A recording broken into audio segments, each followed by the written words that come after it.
자, 계속하겠습니다. 자, 먼저 그 교환의 경우에는 먼저 이종 자산의 교환이냐 아니면은 동종 자산의 교환이냐. 근데 이제 요 이종 자산은 자, 교환으로 인하여 상업적 실질이 있다. 자, 동종 자산은 그놈이다. 자, 상업적 실질이 없다. 이렇게 기억하시면 돼요. 그리고 이제 이종 자산의 교환 시에 자, 취득원가. 요거는 이제 어떻게 되느냐? 취득원가는 먼저 제공한 자산의 공정가액에다가 자, 부대비용, 자, 현금 지급액이 있으면 자, 현금 지급액을 더하고 자, 현금을 수취했다면 자, 현금 수취액을 뺀 금액, 요게 취득원가예요. 그리고 이제 교환에 따르는 손익은 자, 이종 자산의 경우에는 교환에 따르는 손익을 인식을 합니다. 그래서 교환 손익은 어떻게 하느냐?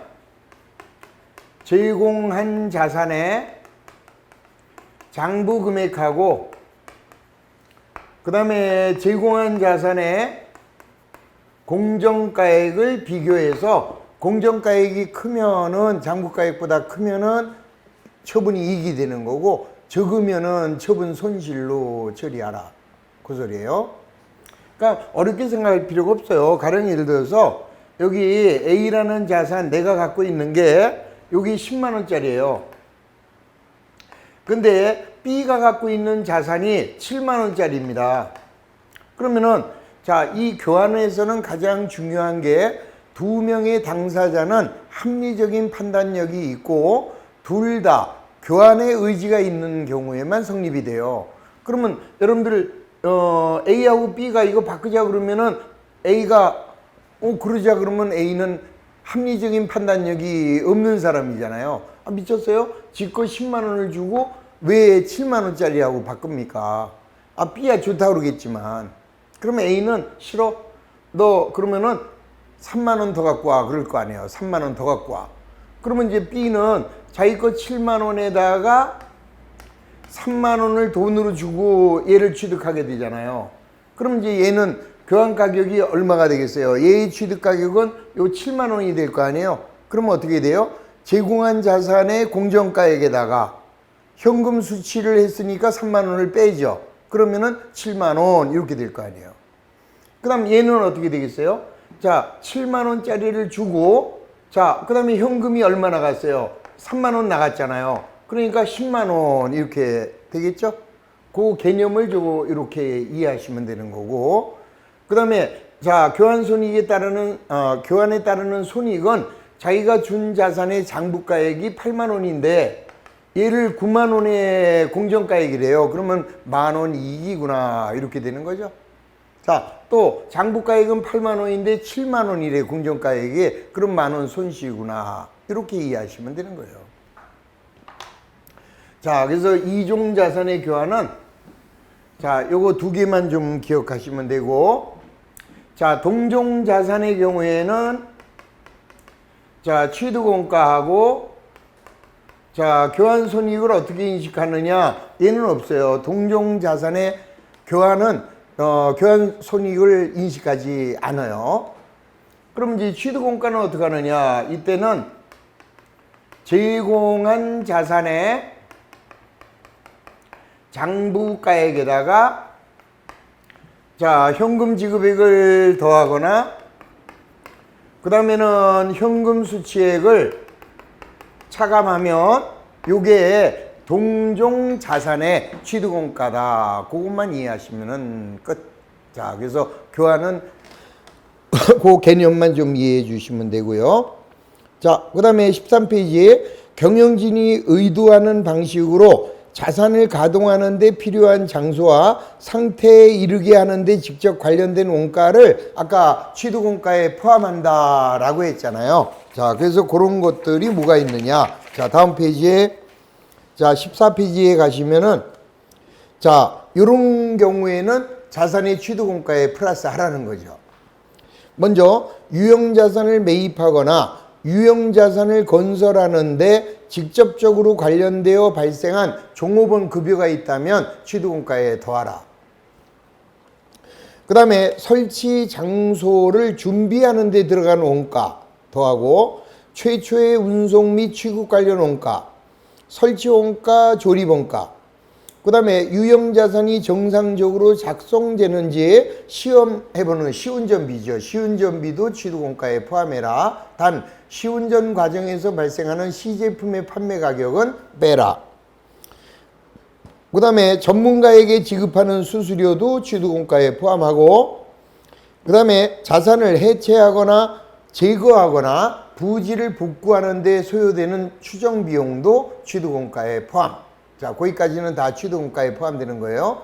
그리고 그 밑에 나와 있는 것들은 취득원가에 포함해서는 안 되는 것들이죠. 자, 그 밑에 보세요. 다만 유형자산이 경영진이 의도하는 방식으로 가동될 수 있는 장소와 상태에 이른 후에는 더 이상 취득원가에 플러스하지 않는다. 따라서 유형자산을 사용하거나 이전하는 과정에서 발생하는 원가, 얘는 당해 원가에 취득원가에 포함해서는 안 된다. 그래서 그런 구체적인 예가 그 세 가지죠. 자, 유형자산이 경영진이 의도하는 방식으로 가동될 수 있으나 아직 실제로 사용되지는 않고 있는 경우, 또는 가동 수준이 완전 조업도 수준에 미치지 못해요. 자, 이런 원가는 취득원가에 더해서는 안 된다. 그 다음에 유형자산과 관련된 산출물에 대한 수요가 형성되는 과정에서 발생하는 초기 가동 손실, 이런 것도 취득원가에 포함하면 안 되고, 자, 그 다음에 기업의 영업의 전부나 일부를 재배치하는 과정에서 발생하는 원가, 자, 재배치 비용, 이것도 취득원가에 집어넣으면 안 되죠. 왜? 사용 도중에 발생했기 때문에. 자, 또한 다음의 경우에는 유형자산의 원가가 될 수 없습니다. 자, 1번 새로운 시설을 개설하는 데 소요되는 원가, 새로운 상품이나 서비스를 소개하는 데 소요되는 광고비, 판촉비, 이런 것들도 취득원가에 들어갈 수 없는 거죠. 요거 시험에 진짜 잘 나오는 것들이죠. 자, 새로운 지역에서 또는 새로운 고객층을 대상으로 자, 영업하는 데 소요되는 뭐 직원의 교육훈련비, 이런 것들도 취득원가에 집어넣으면 안 된다. 자, 관리 비용이나 일반 간접 원가, 제가 직접적인 원가, 취득과 직접적인 원가는 취득원가에 더하지만 간접적인 원가는 취득원가에 포함해서는 안 된다. 자, 거기까지가 자, 자산의 취득원가를 결정하는 중요한 개념이었습니다. 자, 그 다음에는 자산을 보유하고 있다 보면 추가적인 지출이 발생합니다. 자, 이 지출은 크게 자, 자본적 지출이라는 거하고 그 다음에 수익적 지출로 구분하는데, 자, 자본적 지출은 자, 어떠한 자산을 취득한 후에 추가적인 지출을 해서 내용 연수가 연장되거나 실질적인 가치가 증가되거나, 자, 개량, 그 다음에 용도 변경, 그 다음에 능률 향상, 자, 이런 비용이 발생하면은 요는 자본적 지출로서, 자, 이러한 자본적 지출은 자, 취득원가에다가 플러스 하는 거죠. 그러니까 자산으로 처리하는 거고, 그 다음에 수익적 지출은 자, 추가적인 지출을 했다고 해서 이런 현상이 생기는 게 아니라 현재의 상태, 능률을 유지하거나 원상의 회복 비용이래. 원상 회복 비용. 자, 그러면은 이 경우에는 자, 단기의 비용으로 바로 떨어버리죠. 그래서 일반적인 경우에는 수선비로 가시고, 자, 자동차와 관련이 되어 있다면 차량 유지비로 이렇게 처리하시면은 끝. 자, 그래서 거기에 자본적 지출은 자, 자본 추가적인 지출을 하여 미래 효익이 증가되거나 내용 연수가 연장되거나 가치가 증가되거나 생산되는 제품의 질적, 양적 품질이 향상되거나 금액이 비교적 크거나 비반복적이고 비경상적으로 발생하거나 사용 전의 수선비, 취득세, 등록세 이런 것들을 자본적 지출로 보아 취득원가에 더해라. 그 다음에 수익적 지출은 현상 유지에 그치예요. 원상 회복, 능률 유지를 위한 지출. 또한 비교적 금액이 적죠. 그리고 반복적이고 정상적으로 발생합니다. 따라서 사용하는 도중에 수입이 이런 걸 얘기하고, 그 다음에 이제 재산세라든지 종합부동산세 이런 것들이 되고, 이런 애들은 이제 세금과 공가로 처리하시면 되고요. 일반적인 수리와 관련이 되어 있다면 수선비, 차량의 유지와 관련이 되어 있다면 차량 유지비로 하여 단기 원가에, 단기 비용에 처리가 되는 거다. 그 다음에 이제 자본적 지출을 이렇게 할 수 있죠. 자본적 지출로 할 거를 수익적 지출로 했어요. 그러면 그 얘기는 자산으로 해야 될 것을 비용으로 한 거 아니에요? 그러면 자본적 지출로 할 거를 수익적 지출로 처리했다. 그러면 자산이 적어지고 비용이 커졌죠? 그럼 비용이 커졌으니까 이익은 어떻게 돼요? 적어지겠죠. 그리고 언제나 자산의 크기는 이익의 크기와 같고 자산의 크기는 자본의 크기와 같죠? 이런 현상이 생긴다. 그래서 다시 자산으로 해야 될 거를 비용으로 처리했기 때문에 이익이 적어졌어요. 이런 경우에 요거를 우리는 뭐라고 하느냐? 비밀 적립금이 발생했다. 이렇게 얘기를 해요. 반대로 수익적 지출을 자본적 지출로 하게 되면은 비용 커지고 아니죠. 비용이 적어지고 자산이 커지는 거죠. 그러면 자산이 커지면 자본이 커지고 자산이 커지면 이익이 커지게 되죠. 따라서 이런 경우에는 혼수 자본이 생긴다. 혼수 자본, 물탄 자본이 생긴다. 이렇게 곁들여서 이해하시면 돼요. 거기에 자본적 지출을 수익적 지출로 처리했다면 비용은 커지고 자산은 적어져서 당기순이익이 적어지죠. 그럼으로써 이익을 이렇게 감추고 있어요. 그걸 비밀적립금. 그 다음에 비용으로 처리할 거를 자산으로 처리했어요. 수익적 지출을 자본적 지출로 처리하면 비용은 적어지고 자산은 커집니다. 자산이 커지니까 당기순이익은 커지죠. 그리고 자본이 늘어났어요. 따라서 혼수 자본이 발생한다. 또는 가공의 이익이 발생한다. 이렇게 연결해서 이해를 해주시면 되겠습니다. 그 다음에 유형자산을 보유하고 있다 보면은, 유형자산의 사용에 따라서 자산의 값어치가 떨어지죠. 그거를 우리는 감가상각이라고 합니다. 그러면 이 감가상각의 본질은 내가 어떤 자산을 하나 취득을 해가지고 얘를 몇 년 동안 사용하느냐? 5년간 사용을 해요. 그러면 얘의 취득원가가 1,000만 원인데 얘는 5년을 사용하게 되면 5년을 사용하게 되면은 얘는 이제 더 이상 미래에 경제적 효익을 가져다 주지 못하죠. 따라서 이 취득원가 1,000만 원을 사용하는 기간에 걸쳐서 요거를 뭘로? 비용으로 인식을 해줘야 되죠. 요게 감가상각이고, 따라서 감가상각은 취득원가를 얘가 미래의 경제적 효익을 가져다 주는 경제적 효익 기간에 걸쳐서 뭘로 해주는 거예요? 비용으로 계상하는 거죠. 그래서 우리는 감가상각의 본질은 자산을 평가하는 게 아니라 취득원가를 사용할 수 있는 기간에 따라서 배분하는 과정이다. 여기 바로 감가상각의 본질입니다. 다시 감가상각의 본질은 자산의 평가가 아니다. 그 자산, 취득한 자산이 사용되는 기간에 걸쳐서 비용으로 배분하는 거다. 그래서 원가의 배분 과정이라는 것을 이해를 하시면 되겠습니다. 그럼 이제 얼마나 감가상각이 되는지, 계산하는 방법에는 가장 제일 많이 나오죠. 정액법. 자, 정해법은 어떻게 해요? 매년 똑같은 금액으로 값어치가 떨어지는 거죠.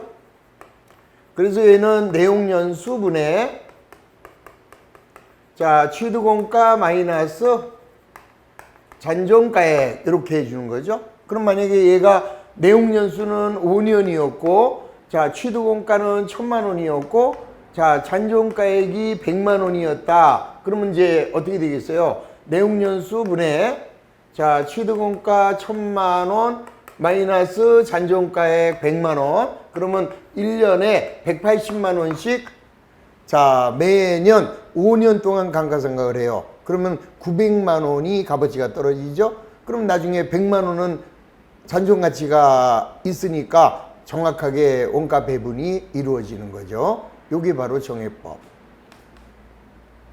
자, 그 다음에는 이제 이 정해법은 매년 똑같이 가는 거고, 그 다음에 이제 가속상각이라고 그래요. 가속상각이라고 하는 것은 자, 5년 동안에 얘가 돈벌이를 해주잖아요. 그러면 처음에는 많이 번다고.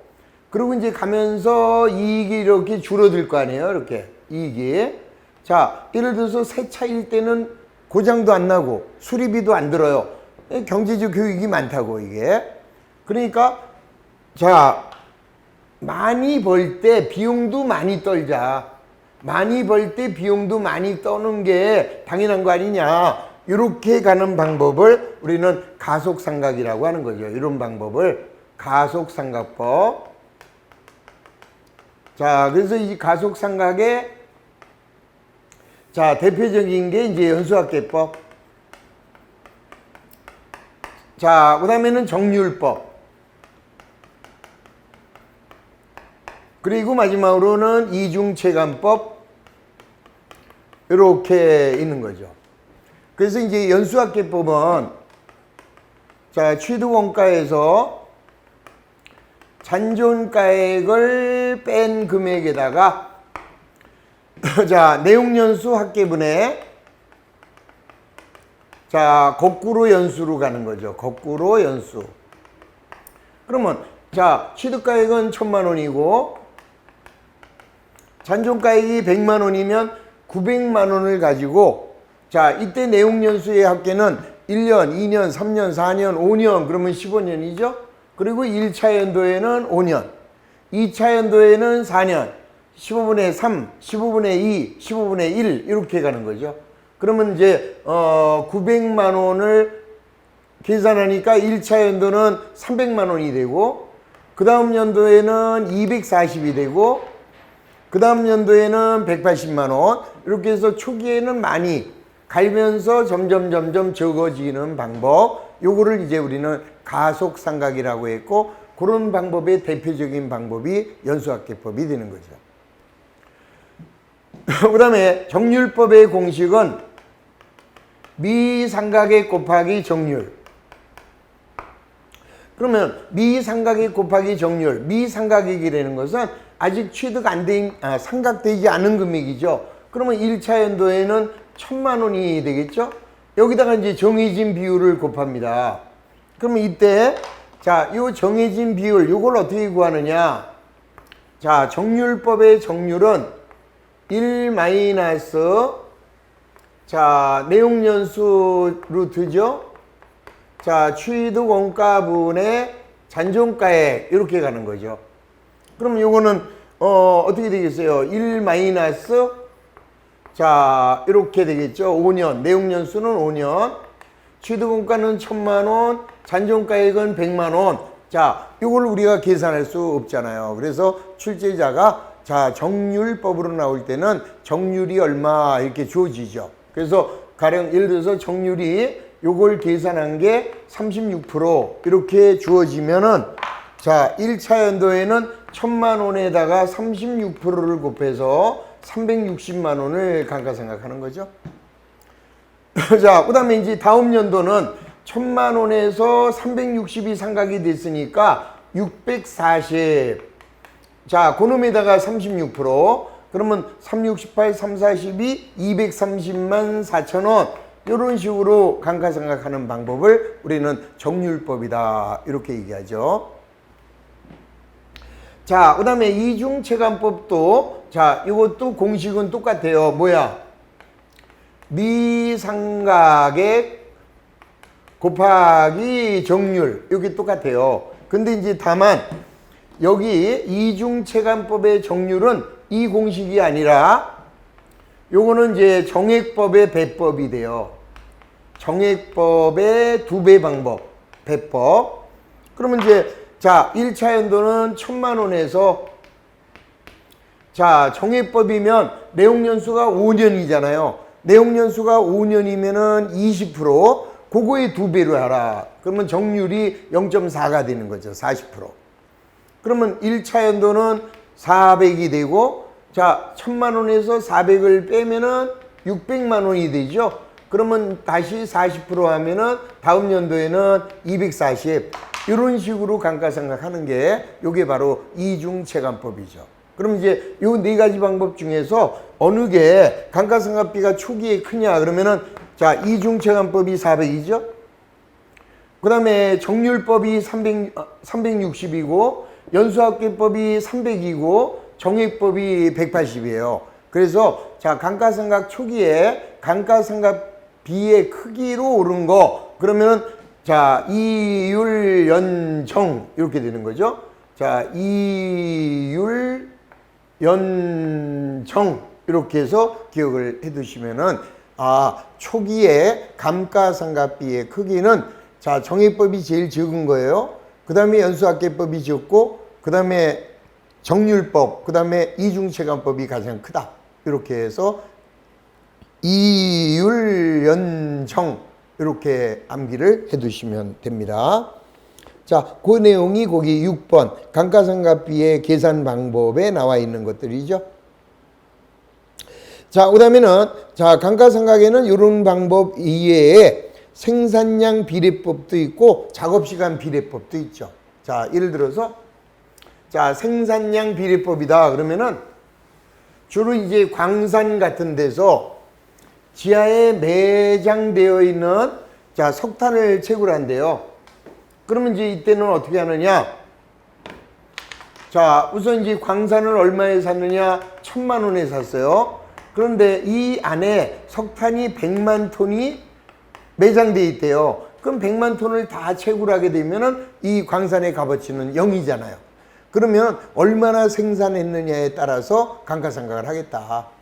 자, 취득원가가 1000만 원입니다. 그러면은 자, 1000만 원 곱하기 만약에 폐광 후 잔존가치가 있다면 잔존가치는 당연히 빼야 되는 거고 자, 잔존가치를 0으로 본다면 1000만 원 곱하기 총 추정 매장량이 100만 톤인데 금년에 17만 톤을 캐냈대요.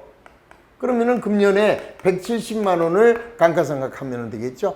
자, 이렇게 해서 얼마나 생산을 했느냐 생산량에 비례해서 감가상각하는 방법 요거를 생산량 비례법이다 이렇게 얘기를 해요. 그 다음에 이제 작업시간 비례법은 자, 우리가 이제 어떤 기계를 하나 샀어요. 요 기계를 얼마에 샀느냐 1000만 원에 샀어요. 근데 이 기계는 자, 10,000시간 정도를 작업하게 되면 자, 수명이 종료가 된대. 그러면 우리는 자, 금년에 얼마를 사용했느냐? 자, 1000만 원 곱하기 물론 잔존가액이 있다면 빼야 되겠지만 자, 총 사용 시간이 10,000시간인데 금년에 1200시간 썼대요.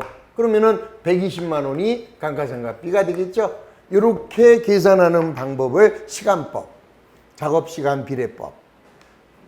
자, 이런 방법은 생산량 비례법. 그러니까 우리 아까 정년율이 요거하고는 비교 대상이 아니죠. 별도의 방법이다. 이렇게 이해하시면 됩니다. 자, 그 다음에 장부장 표시에 정률법이나 이중체감법은 감가상각 누계액을 빼서 하기 때문에 이러한 방법을 다른 말로는 체감잔액법이라고도 한다. 그러면 체감잔액법이 뭐냐? 그러면 뭐예요? 체감잔액법. 그러면은 정률법하고 이중체감법 이렇게 얘기하면 되고요. 그 다음에 가속상각법이 뭐야? 그러면은 정액법을 제외한 연수합계법, 생산량 비례법, 연수합계법, 정률법, 이중체감법. 그게 이제 가속상각이다.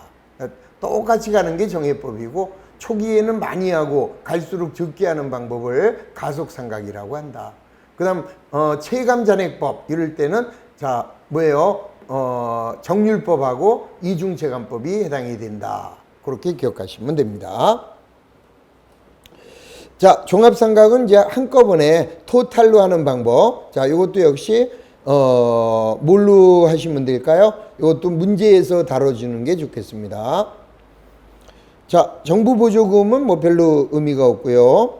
자, 정부보조금이 만약에 문제에 나오잖아요. 그러면은 정부보조금은 안 받은 셈으로 쓰시면 돼요.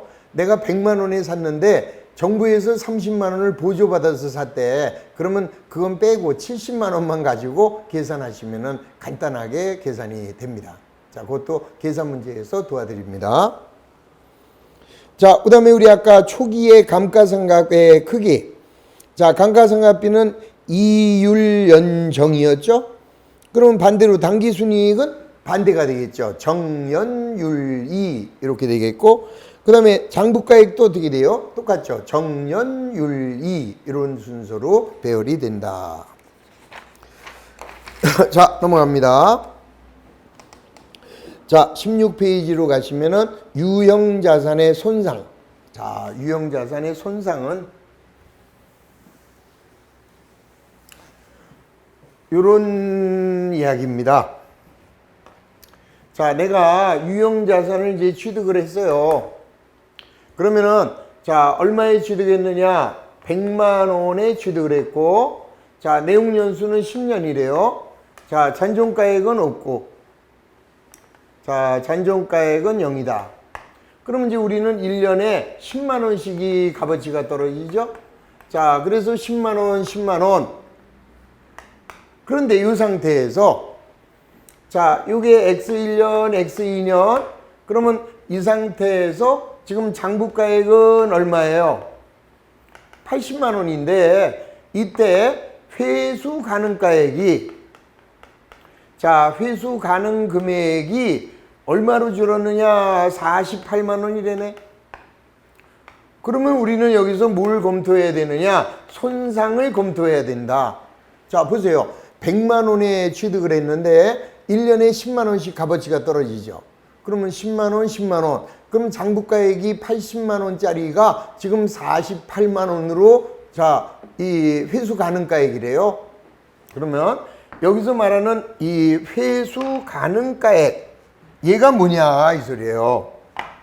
그러면 여기 말하는 회수 가능가액이란 이 자산의 자, 공정가치와 사용가치 중에서 자, 공정가치와 사용가치 중에서 큰 금액으로 가는 거예요. 그러니까 무슨 말이냐면은 공정가치는 50인데 사용가치가 48이다. 아, 잘못 얘기했어요. 자, 공정가치가 45만 원인데 사용가치가 48이래요. 그러면 이 중에서 큰 놈으로 가라 이거죠. 우리가 일반적으로 우리 회계에서는 두 개를 비교할 때는 거의 대부분이 작은 놈으로 가요. 근데 오로지 이 손상의 경우에는 둘 중 큰 금액으로 회수 가능가액을 결정합니다. 무슨 말이에요? 자, 지금 얘가 내가 내다 팔면 45만 원이고 그냥 기업에서 사용하면 48만 원 정도의 가치가 있대요. 그러면 그냥 써야지. 그래서 큰 놈이에요. 만약에 공정가치가 더 커요. 그럼 팔면 될 거 아니에요. 그래서 무조건 자, 회수 가능가액은 사용가치와 공정가치 중에서 큰 놈으로 가라. 그러면 지금 80만 원이 48만 원으로 평가가 됐죠? 그럼 우리는 여기서 32만 원의 손상을 인식해야 되죠? 자, 그럼 이제 어떻게 회계 처리하겠어요? X1년 12월 말일 날은 차변의 감가상각비 10만 원. 자, 감가상각 누계액이 10만 원. 자, X2년 12월 말일도 또 한번 감가상각비 10만 원, 감가상각 누계액이 10만 원인데 다시 여기서 얼마야? 32만 원이 떨어졌잖아요. 그러면 요거를 우리는 유형자산의 손상차손이 32만 원이다. 그리고 여기다가는 감가상각 누계액과 별도로 손상차손 누계액을 32만 원 이렇게 만들어 주는 거죠.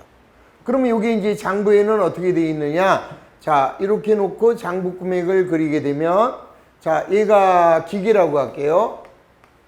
자, 기계가 100만 원인데, 감가상각 누계액은 20이 있고, 자, 손상차손 누계액은 32만 원이다. 그래서 얘와 얘가 차감되죠? 그러면은 48만 원이 요게 이제 장부가액이 되는 거죠. 그래서 자, 이렇게 회수 가능가액으로 장부가액을 조정하게 된다. 요게 바로 유형자산의 손상회계예요. 자, 거기 보세요. 자, 유형자산의 손상 가능성이 있는 경우에는 장부금액을 회수 가능가액과, 자, 이때의 회수 가능가액은 매각가치와 사용가치 중 큰 거, 매각가치가 공정가치예요. 공정가치와 사용가치 중 큰 금액으로 조정하고 그 차액을 손상차손으로 처리한다. 그래서 손상이 됐을 때는 차변의 유형자산 손상차손, 대변에는 손상차손 누계액으로 이렇게 회계 처리하라. 자, 그리고 나면은 이제 그 다음이 문제예요. 여기까지는 별로 안 어려운데 그 다음이 이제 조금 복잡해지죠. 자, 그리고 나면 이제 그 다음 연도부터는 얼마씩 값어치가 떨어져요? 이제는 얘가 48만 원이 됐기 때문에 나머지 잔여 기간이 8년이잖아요. 그러면 6만 원씩이 상각이 되는 거죠. 이제 감가상각이 6만 원. 자, 그 다음에 이제 6만 원 이렇게 됩니다. 그런데 이 상태에서 그럼 이제 얼마가 됐어요? 32만 원이 여기서는 26만 원이 됐고 여기에서는 20만 원이 됐죠. 근데 이때 자, 회수 가능가액이 얼마가 됐느냐? 자, 이때 얘가 50만 원으로 회복이 됐어요. 이게 도로. 이렇게 회복이 되면은 뭐야? 이게 20만 원이 50만 원이 됐으니까 30만 원만큼 이게 올라갔잖아요, 가격이. 자, 그럴 때는 어떻게 하느냐? 그러면은 이때는요. 자, 보세요. 지금 회수된 금액은 50만 원이죠. 그러면 요거하고 뭐를 하느냐? 자, 보세요. 원래는 손상이 됐는 줄 알고 지금 손상차손을 인식했는데 얘가 도로 회복이 됐다라는 것은 손상되지 않은 거잖아요. 그래서 이때는 이걸 안 한 거죠. 괜히 했네. 안 할 걸 그랬네. 그러면 얘가 손상을 안 입었다면 손상 전 장부가액은 80만 원이죠. 그리고 이제 그때부터는 손상을 안 입었으면은 10만 원, 10만 원 이렇게 될 거 아니에요. 그러면 여기에 손상 전 장부 금액은 얼마가 돼요? 60만 원이죠. 자, 그러면 요 60만 원과 50만 원 중에서 적은 금액, 즉 이번에는 얼마? 50만 원이죠. 50만 원까지만 회복을 시켜주면 된다 이 소리예요. 자, 그래서 그 얘기가 자, 회복했을 때에는 감액하지 않았을 경우 장부가액, 즉 감액 전 장부가액, 감액 전 장부가액 요거예요. 80만 원. 거기에서 자, 감가상각을 계속하면은 10만 원, 10만 원. 이 손상이 됐으니까 여기서는 6만 원, 6만 원이고 손상을 안 당했다면 10만 원, 10만 원 했을 거 아니에요? 그럼 여기 60만 원이죠? 그러면 60만 원과 50만 원 중에서 적은 금액, 그러면 얼마야? 50만 원으로 장부가액을 환입시키는 거죠. 그럼 이제 얼마야? 지금 20만 원이 50만 원이 됐으니까 이번에는 뭐를 없애요? 손상차손 요거를 없애야 될 거 아니에요? 누계액을. 그래서 차변에 자, 손상차손 누계액을 얼마? 30만 원 이렇게 죽이면서 요거를 손상차손 누계액이 환입됐다. 환입액 30 이렇게 처리를 해라 이 소리예요. 그게 이제 회복이 됐을 때 차변에는 손상차손 누계액, 대변에는 유형자산 손상차손 환입 이렇게 해서 원위치 시켜주는 거죠. 자, 요게 바로 손상회계입니다. 자, 조금 이제 내용을 알고 나면 아무것도 아닌데 처음에는 조금 이제 복잡하게 느껴지는데 요 문제를 통해서 잘 정리를 해 두시기를 바랍니다. 자, 이게 손상회계. 그다음 이제 마지막으로 유형자산의 재평가. 자, 원래가 유형자산은 자, 자기가 산 가격 원가 모형으로 가든지 아니면은 재평가 모형으로 자, 이렇게 선택을 합니다. 원가 모형이나 재평가 모형 중, 자, 어느 하나를 선택해서, 그 다음에 어떻게 하느냐? 자, 요거 둘 중에서 선택해요. 자, 선택해서, 자, 유형자산의 분류별로 적용을 한다. 요게 이제 중요한 얘기입니다, 이게. 나중에 여러분들이 투자부동산에 가면, 자, 투자부동산은 원가 모형과, 자, 여기는 공정가치 모형이라고 그래요. 자, 원가 모형과 공정가치 모형 중에서, 자, 하나를 선택하되 모든 투자부동산에 동일하게 적용합니다. 자, 모든 투자부동산에 동일 적용. 그러니까, 자, 우리가 이제 원가 모형으로 선택하면은 모든 투자부동산을 원가 모형으로 가는 거예요. 그리고, 자, 공정가치 모형으로 선택을 했다. 그럴 때는 모든 투자부동산을 공정가치 모형으로 평가해요. 근데, 자, 유형자산과 무형자산은, 요거는, 자, 유형자산이나 무형자산은 똑같이 가요. 자, 유형자산과 무형자산은 원가 모형과 재평가 모형 중 하나를 선택하되 유형자산, 무형자산의 분류별로 하라. 그러니까 예를 들어서 토지는 원가 모형으로 가고 건물은 재평가 모형으로 간다. 이런 얘기예요. 그래서 어느 항목은 원가, 어느 항목은 재평가. 근데 투자부동산의 경우에는 똑같이 모두 다. 그게 차이점이죠. 자, 거기 보시겠습니다. 자, 우선 유형자산의 재평가. 자, 재평가 모형에서는 유형자산을 재평가일 공정가치에서 이후에 감가상각 누계액과 손상사손 누계액을 차감한 재평가 금액을 장부감액으로 보고하고 재평가는 보고기간 말에 자산의 장부금액이 공정가치와 중요하게 차이가 나지 않도록 자, 주기적으로 수행한다. 그러니까 중요한 거는 매년 하는 게 아니라 2년에 한 번 또는 3년에 한 번 이렇게 주기적으로 할 수 있다라는 거죠. 자, 그러면 이제 어떻게 되는 건지 한번 정리를 할게요. 투자부동산은 나중에 하고. 자, 내가 예를 들어서 토지를 하나 샀어요.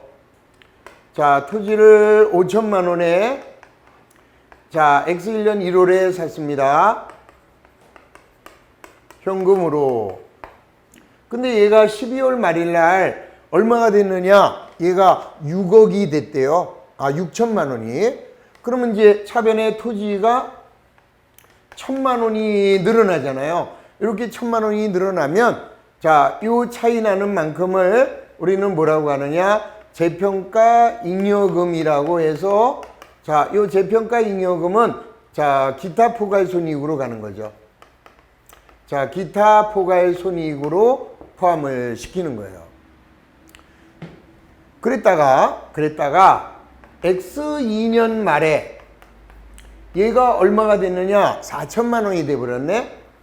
그러면은 토지가 2천만 원이 없어졌죠? 그러면은 자, 1,000만 원은 어떻게 해요? 그동안 기타 포괄 손익으로 자본에 플러스 되어 있는 놈은 이건 도로 없애버리면 돼요. 자, 재평가 잉여금으로 1,000만 원 이렇게 죽여버립니다. 그러면 이제 기타 포괄 손익이 자, 없어진 거예요. 그러면 나머지 1,000만 원은 뭐가 되느냐? 이때는 재평가 손실. 자, 재평가 손실로 하되 얘는 뭐가 되느냐? 당기 비용이 됩니다. 그러니까 요것만 좀 기억하세요. 재평가 이익이 나오면은 기타 포괄 손익으로 자본에 플러스하고 자, 재평가 손실이 나올 때는 얘는 당기 비용으로 떨어지는 거죠. 자, 그게 바로 보수주의예요, 이것도. 자, 이익이 나오면은 자본에 플러스, 손실이 나올 때는 당기 비용. 이를 버리면 되는 거예요. 그 다음에 이제 이런 경우가 또 있겠죠? 자, X1년 1월 1일 날, 자, 토지를 5천만 원에 샀어요. 그랬는데 얘가 X 1년 12월 말일날 얘가 4천만 원이 되네. 그러면 여기서 토지가 1,000만 원 죽죠? 그러면 이때는 재평가 손실로 자 1,000만 원 가고 얘는 IS에다가 비용 처리를 한 거죠. 그랬는데 얘가 X 2년 12월 말일날 이 토지가 7천이 됐어. 그러면 지금 4천만 원짜리가 7천이 되면은 토지가 얼마 늘어났어요? 3천이 늘어났죠? 그러면 이때는 재평가 잉여금이 3천 이러면 안 된다 이 소리예요. 무슨 말이냐?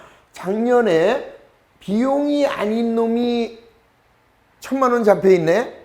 그럼 작년에 비용으로 처리한 만큼 요거는 재평가 이익으로 하여 1,000만 원을 요거는 IS의 수익으로 가는 거죠. 작년에 비용도 아닌 것이 비용으로 처리했으니까 1,000만 원을 단기의 수익으로 잡고 그러면 나머지 2천만 원 그것만 재평가 잉여금으로 가라 이 소리예요. 그래서 재평가 잉여금으로 가서 얘는 기타 포괄손익으로 이렇게 정리하는 거예요. 자, 요 두 개의 차이점을 잘 좀 이해를 해 주시기 바랍니다. 자, 손실로 했다 이럴 때는 작년에 손실로 한 만큼을 수익으로 잡고 나머지만 자본, 기타 포괄. 그 다음에 여기 기타 포괄로 갔다가 떨어졌을 때는 기타 포괄 없애버리고 재평가 손실. 자, 그것만 헷갈리지 않으시면은 그러면 돼요. 자, 그리고 이제 거기 나와 있는 요거는 이 재평가 손익의 처리, 요거는 계산 문제로 하는 거니까 요것도 역시 계산 문제에서만 정리할게요. 자, 이론 문제는 요런 정도만 좀 이해를 해 주시고 거기 비례수정법, 그 다음에 이제 순액법 이렇게 하는 것은 우리 이제 계산 문제로 처리할 수 있는 것들이죠. 자, 그때 정리합니다. 그 다음에 이제 마지막으로 유형자산을 이제 처분해야죠. 자, 유형자산을 처음에 샀다가, 그 다음에 이제 추가적으로 자본적 지출, 수익적 지출로 했다가, 그 다음에 사용에 따르는 감가상각을 하고, 그 다음에 이제 손상이나 재평가가 이루어질 수 있고, 자, 마지막으로 이 유형자산을 팔아버립니다. 자, 처분할 때. 그때는 뭐, 어떻게 하면 돼요? 처분가액과 장부가액의 차이, 요거를 유형자산 처분 손익으로 정리하시면 됩니다. 그러니까 다시 말하면 자, 내가 예를 들어서 자, 건물을 샀어요. 1,000만 원에. 자, 그 다음에 이제 그동안 감가상각을 합니다. 자, 감가상각비가 300. 자, 감가상각 누계액이 300. 그러면 이 장부가액은 700만 원이잖아요. 그러면 이 700짜리를 얼마에 팔았냐? 800에 팔았대. 그러면은 100만 원 이익이잖아요. 700짜리를 100만 원에 800에 팔면은 100만 원 이익이죠? 해보시면 되잖아요. 자, 우선 팔았으니 건물이 없어집니다. 1,000만 원. 자, 감가상각 누계액은 같이 없어집니다. 그러면 이거 700이잖아요. 그런데 얘를 얼마에 팔았냐? 800에 팔았대. 그러면 100만 원 이익. 요 놈을 우리는 유형자산의 처분이익이라고 한다. 처분이익이 100만 원 이렇게 되잖아요. 그래서 자, 처분손익을 구할 때는 장부금액과 처분금액을 비교하면 이익인지 손실인지를 바로 아실 수 있다. 자, 간단하죠? 그럼 반대로 자, 700을 얼마에 팔았냐? 600에 팔았대요. 그러면 여기에 이렇게 되겠네?